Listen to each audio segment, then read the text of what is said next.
c'est le deuxième acte. Voilà, on s'était vu pour certains le 10, où on avait fait une mobilisation qui, ma foi, avait quand même pas mal de gueule. Voilà, pour une mobilisation qui n'était pas issue des organisations syndicales, mais en tout cas qui avait été reliée par un certain nombre d'entre elles et qui, dans le paysage, avait quand même permis de faire une rentrée sociale intéressante. Non pas faire une rentrée sociale pour faire une rentrée sociale, ça on s'en fout, mais en tout cas faire une rentrée sociale par rapport à un plan d'austérité et par rapport à un gouvernement qui voulait nous faire payer 44 milliards de crise budgétaire. Et dans ces 44 milliards, sans rentrer dans le détail, bon, enfin, tout le monde y avait pour son grade, sauf évidemment, je vous le donne dans le mille, les plus riches de ce pays, parce que la philosophie du gouvernement Macron, c'est toujours la même. On fait payer toujours les mêmes, les chômeurs, les retraités, les étudiants, les jeunes, les pauvres de ce pays, mais surtout ceux qui se gavent depuis des années, depuis 7 ans, maintenant 8 ans, eux, il est hors de question de les toucher. Donc on s'était mobilisé par rapport à ça, et on a eu un peu de raison de le faire, parce que avant même que la mobilisation commence, on se rend compte que le gouvernement tombe, et en dehors du fait que le gouvernement tombe, ce qui est à la limite pas le plus important, sauf que ça montre quand même une forme de faiblesse, c'est surtout son plan d'austérité qui tombe. Voilà. Donc le plan d'austérité Bayrou n'étant plus là, on risque d'avoir un plan d'austérité le Cornois, voilà, que je ne me plante pas dans son nom, le Cornois, dont on sait déjà, le Cornu. Donc on se retrouve dans cette situation et d'ores et déjà, et je voulais quand même dire quelque chose, d'ores et déjà, on sait qu'il y a un certain nombre d'éléments de son plan d'austérité qu'il ne mettra plus en avant, parce qu'il l'a dit lui-même, notamment les 2 jours fériés qui avaient beaucoup choqué, et ça c'est déjà un premier recul. Et je tiens quand même à dire ça. Alors tout le monde dit ouais mais ils avaient déjà prévu, on est dans les grands trucs un peu complotistes. Moi je ne sais pas s'ils avaient déjà prévu. La seule chose que je sais, c'est qu'il avait prévu de nous faire bosser pendant 2 jours fériés. Et que grâce à la mobilisation du 10, grâce aux manifestations, grâce aux grévistes, grâce à tous ceux qui se sont bougés, sur ce point-là au moins, il a déjà reculé, et il n'a pas reculé que pour les grévistes. Il a reculé pour tout le monde. Parce que c'est ça la situation, c'est que lorsque nous on gagne, on fait profiter tout le monde du fruit de notre travail, du fruit de notre mobilisation. Ah, tous ceux qui sont dit non mais c'est ridicule, mais il faut pas manifester, mais les syndicats ça sert à rien, et les grèves tatati, et les RATP tatata, aujourd'hui, les 3/4 de ces gens-là, ils n'auront pas à avoir ces 2 jours fériés à bosser, c'est grâce à nous, c'est grâce à notre mobilisation, c'est grâce à vous. Il faudra une suite à cette mobilisation. C'est d'ores et déjà ce qu'on va essayer de travailler. La meilleure façon de tout bloquer, à Sudrail, on pense que ça passe par la grève.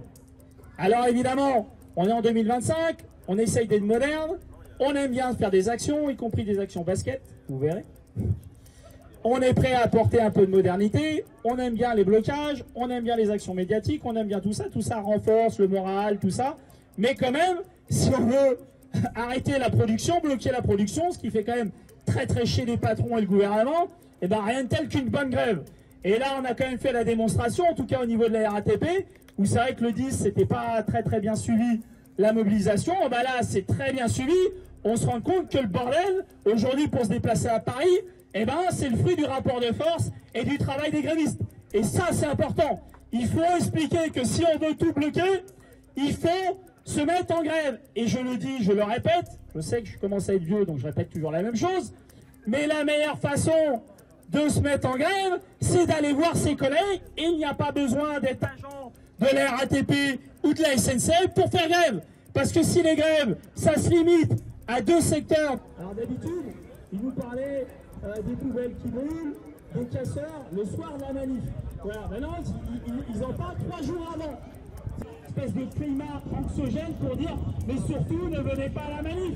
Tu vas pas, moi je suis parti ce matin, j'ai vu ma tante elle m'a dit, oulala, fais gaffe. Pour que les gens ne viennent pas, et pour qu'ils disent ce soir,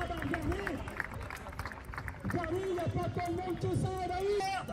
Oui, 40% des gens en France finissent à découvert. Il y a des gens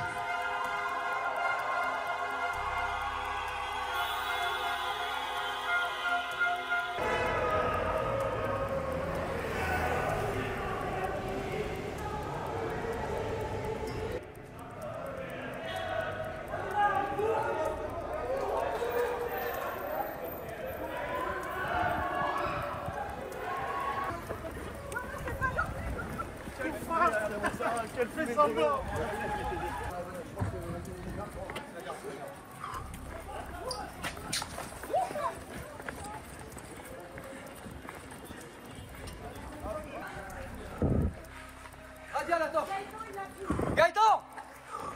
Non, nous on n'a aucun espoir dans le nouveau Premier ministre, on pense qu'il a été nommé pour poursuivre les mêmes politiques qui sont menées depuis des années.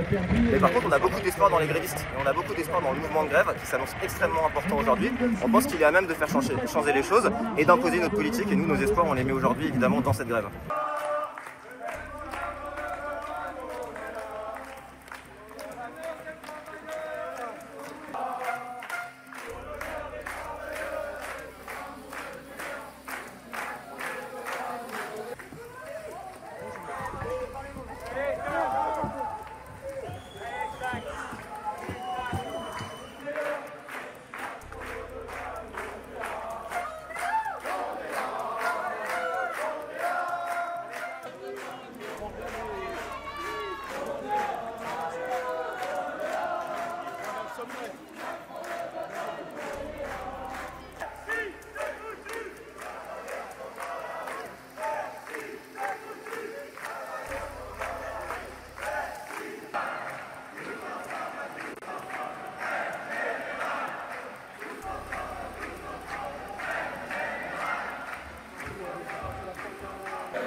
Toujours les mêmes, à savoir les pauvres, les salariés, les retraités, qui font qu'aujourd'hui, ils nous expliquent qu'on serait dans la merde. Et ben si, merci, excusez-moi, ils n'ont pas de solution, nous on en a à leur dire. Il va falloir aller chercher dans l'argent, dans la poche de ceux qui ont de l'argent, c'est-à-dire les milliardaires de ce pays.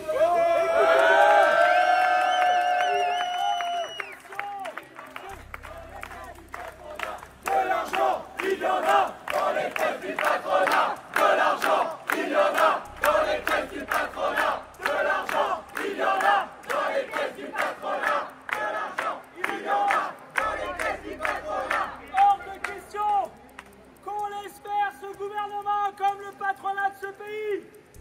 Il est hors de question qu'on continue la même politique. Il est hors de question qu'alors que la France et les Français n'ont jamais été aussi pauvres, alors qu'il y a 2000 enfants qui dorment dans la rue cet été, on continue toujours à faire payer les mêmes.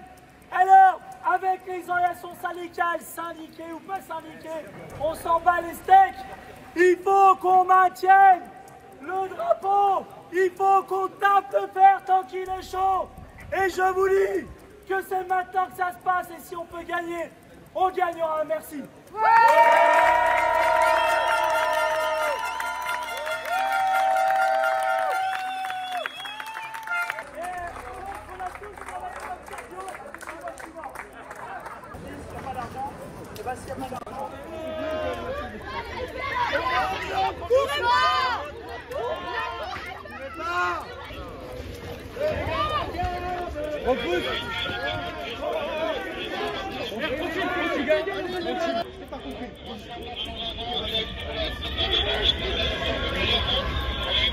Merci pour me mettre en mission.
Been fighting so long and so hard that they don't know what the f they're doing.